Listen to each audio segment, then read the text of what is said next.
Assalamualaikum warahmatullahi wabarakatuh. Alhamdulillah alladzi khalaqal mauta wal hayata liyabluwakum ayyukum ahsanu amala. Alhamdulillahi alladzi khalaqas samawati wal arda ma bainahuma fi 6 ayyamin thumma istawa 'alal 'arsy. Ma lakum min dunihi min waliyyin wa la syafi'a fala tadhakkarun. Asyhadu an la ilaha illallah wahdahu la syarika lahu wa asyhadu anna Muhammadan 'abduhu wa rasuluhu la nabiyya ba'dah.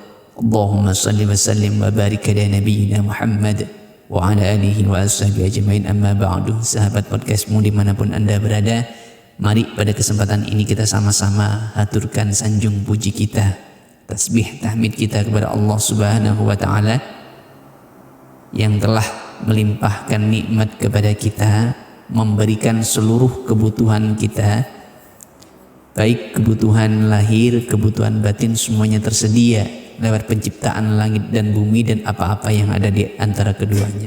Maka tentu kita merasa berkewajiban senantiasa bersyukur kepada Allah Subhanahu wa taala, senantiasa bertasbih dan bertahmid kepada Allah Subhanahu wa taala.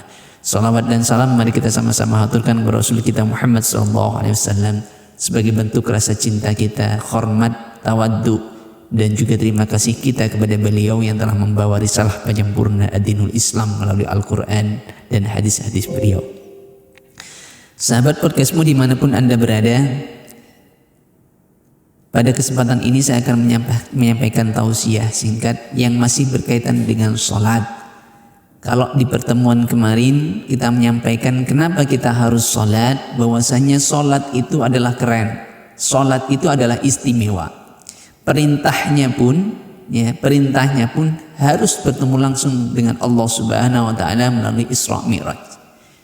Kemudian kalau di dalam Al-Qur'an ayatnya pun disandingkan dengan ayat deklarasi Allah sebagai Tuhan, yaitu surat Thaha ayat 14 yang berbunyi, kita review kembali bahwasanya bunyinya a'udzubillahi minasyaitonir rajim, bismillahirrahmanirrahim, innani anallahu la ilaha illa ana fa'budni wa aqimis salata lidzikri. Sesungguhnya aku ini adalah Allah, innani anallah la ilaha illa ana, tidak ada Tuhan selain aku, kata Allah. Fa'budni, maka sembahlah aku, wa aqimis salata lidzikri, dengan cara apa menyembahnya? Wa aqimis salat, dengan cara mendirikan dan menegakkan salat, lidzikri, untuk mengingat Allah sebagai Tuhan. Nah, ada beberapa Islam itu mudah ya. Islam itu mudah dan dimudahkan. Islam itu enak, Islam itu menyenangkan. Maka jalan menuju surga seharusnya jauh lebih mudah daripada jalan menuju neraka. Sekali lagi, jalan menuju surga seharusnya jauh lebih mudah daripada jalan menuju neraka. Kenapa? Karena Islam itu memang dimudahkan oleh Allah Subhanahu wa taala. Sebagai contoh kemudahan-kemudahan dalam Islam ya, yang berkaitan dengan sholat, tentu banyak kemudahan-kemudahan yang berkaitan dengan hal-hal yang lain. Karena kita kemarin membahas tentang sholat, maka mari kita contohkan kemudahan-kemudahan dalam sholat, dalam perintah sholat saja. Contohnya sholat sunnah ya, sholat sunnah nawafil. Kalau dalam surat Al-Isra ya, wa minal laili fatahajjad bihi ya nafilatan lak asa ayyab'atsaka maqaman mahmuda. Jadi di pertengahan malam itu ya, wa minal laili, dari sebagian malam itu ada ibadah nafilah, ibadah nawafil, ibadah tambahan yang dapat menciptakan, mengangkat derajat kita menjadi maqaman mahmuda. Jadi terhadap makom yang mahmuda, makom yang terpuji, yaitu apa? Salat tahajud. Begitu istimewanya salat tahajud, maka sampai dikiaskan, sekali lagi dikiaskan, bahwasanya Allah turun ke langit dunia, kemudian barang siapa yang bertahajud, maka apapun yang diminta, sekali lagi apapun yang diminta pasti dikabulkan oleh Allah Subhanahu wa taala. Itu kiasannya. Turun ke langit dunia itu kiasannya, kiasan karena Allah sesungguhnya Allah tidak terikat oleh tempat gitu ya. Kemudian itu malam hari. Kemudian di siang hari. Nah, di siang hari adakah bonus-bonus lain di siang hari? Ada ternyata. Di siang hari di waktu zuhur terutama ya. Saya bacakan hadisnya dari Abu Dawud, Nasai dan Ibnu Majah, kemudian disahihkan oleh Albani yang berbunyi man hafadha ala arba'ati raka'atin qabla adh-dhuhri wa arba'a ba'daha harramahu Allahu 'alan nar. Man hafadallah barang siapa menjaga man hafadha ala arba'a raka'atin kepada 4 rakaat qabla adh-dhuhri sebelum zuhur wa arba'a ba'daha dan 4 rakaat sesudahnya harramahullahu ta'ala harramahullahu 'alan nar, maka Allah mengharamkan api neraka atasnya. Nah, begitu mudahnya 4 rakaat sebelum dan sesudah zuhur. Kemudian di hadis yang lain ya, dalam hadis Ahmad 325, Tirmizi 428 dari Ummu Habibah. An Ummu Habibah radhiyallahu anhu man shalla arba'a raka'atin qabla adh-dhuhri wa arba'a ba'daha harramahu Allahu 'alan nar. Mirip redaksinya. Barang siapa sholat, nah ini lebih enak. Jadi walaupun pernah sholat sekali, ya kalau tadi hafadhah itu terjaga, jadi rutin, istiqomah, ya istiqomah. Tapi kalau Ummu Habibah ini lebih enak lagi hadisnya. Kenapa? Karena bunyinya man sholla, barang siapa sholat 4 rakaat sebelum zuhur dan 4 rakaat sesudah zuhur, maka harramahullahu 'alan nar, maka Allah mengharamkan atasnya api neraka. Nah, begitu mudahnya sekali. Jadi ini lebih enak ya, lebih enak pakai hadisnya yang diriwayatkan oleh Ummu Habibah karena tidak harus istiqomah, Tapi kalau hafadhah hadisnya Abu Dawud, Nasai dan Ibnu Majah itu hafadhah bunyinya, artinya harus terjaga istiqomah. Tapi kalau Ummu Habibah ini hanya man sholat, barang siapa sholat, barang siapa pernah sholat. Nah ini monggo dipilih, mau hafadhah lebih bagus, mau man sholat lagi monggo begitu. Jadi ini jalan menuju surga yang mudah, cukup.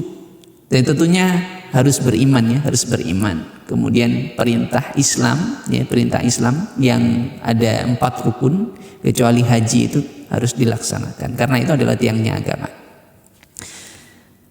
Barang siapa sholat arba'a raka'atin ya, 4 rakaat sebelum zuhur dan 4 arba'a ba'da haramahullah ta'ala. Jadi yang pernah saja itu diharamkan api neraka atasnya. Nah itu keutamaan sholat qobliyah dan ba'diyah zuhur berkaitan dengan sholat. Belum lagi keutamaan sholat ketika tengah malam atau sholat tahajud.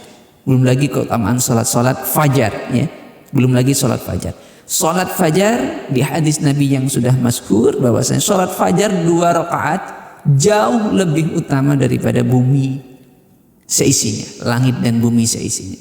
Masya Allah, subhanallah, Allahu Akbar. Maka nikmat Tuhan yang mana yang akan kita dustakan terhadap keistimewaan kemudahan yang telah diberikan Allah kepada kita.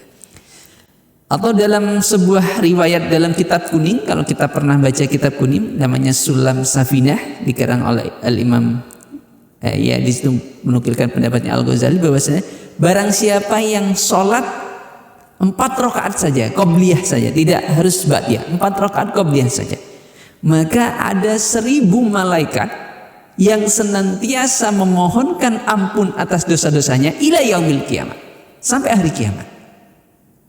Nah, maka mari ya, sholat ini betul-betul kita jaga. Betul-betul kita jaga. Maka kalau kita sudah bisa menjaga sholat kita dengan baik, bisa muqimas sholat, mendirikan sholat, menegakkan sholat, maka fa insyaallah tidak ada rasa kita khaufun alaihim, tidak ada rasa kita rasa takut kepada kita, walahum yahzanun, dan juga tidak kita bersedih hati kelak di akhir. Kenapa? Karena dalam pertemuan kemarin ya, apabila sholatnya baik ya, maka sholaha ya salaha amalu kullu. Jadi apabila sholatnya baik maka seluruh amalannya dianggap baik.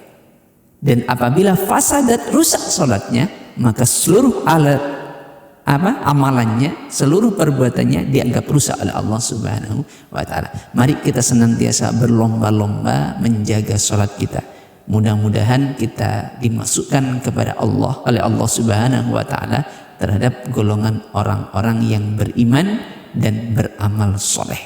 Ya, seperti halnya dalam sholat kita, Assalamu alayka ayyuhan nabiyyu wa rahmatullahi wa barakatuh wassalamu alayna wa ala ibadillahi sholihin. Sehingga kita tergolong terhadap orang-orang yang soleh, yang senantiasa mendapat doa dari seluruh umat ini ketika melaksanakan tahiyat akhir dalam sholat mereka, dan termasuk oleh sholat kita sendiri. Mudah-mudahan yang sedikit ini bermanfaat, dan Allah senantiasa menjaga kita, menjaga amalan kita. Allahumma inna ala dzikrika wa syukrika wa husni ibadatik. Kita senantiasa jadikan hamba Allah yang senantiasa ingat kepada Allah, senantiasa menjadi hamba Allah yang pandai bersyukur, dan senantiasa menjadi hamba Allah yang bagus ibadahnya. Amin amin ya rabbal alamin. Aqulu qouli hadza wa astaghfirullahal adzim.